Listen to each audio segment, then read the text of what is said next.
नमस्कार, आपण पाहताय लोकराज्य न्यूज 24। पाहुयात महत्त्वाची बातमी। पुणे महानगर प्रदेश विकास प्राधिकरणाची 12वी सभा मुंबई येथील सह्याद्री अतिथीगृहात आज झाली।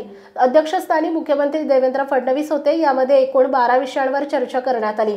त्यात 2025-26 च्या अर्थसंकल्पास मंजुरी दिली आहे। 4,593 कोटी जमा आणि 4,295 कोटी खर्च असा 298 कोटी शिल्लकीचा अर्थसंकल्पास मंजुरी देण्यात आली आहे। पर्यटन, तीर्थक्षेत्र, औद्योगिक परिसराला जोडणाऱ्या रस्ते विकासावर भर दिला जाणार असून त्यावर 1,526 कोटी रुपये खर्च केले जाणार आहे। पुण्याचे दळणवळण गतिमान करण्यासाठी येरवडा ते कात्रज भुयारी मार्ग तयार करण्यात येणार आहे। मुंबई येथे झालेल्या बैठकीस मुख्यमंत्री देवेंद्र फडणवीस, उपमुख्यमंत्री अजित पवार, मंत्री चंद्रकांत पाटील, नगरविकास राज्यमंत्री माधुरी मिसाळ, PMRDAचे आयुक्त डॉक्टर योगेश मसे पाटील, अतिरिक्त आयुक्त दीपक सिंगला, मुख्य लेखापाल पद्मश्री तळेकर आदी उपस्थित होते। या बैठकीमध्ये प्राधिकरणाच्या विविध विषयांवर चर्चा झाली आणि विषयांना मंजुरी दिली आहे।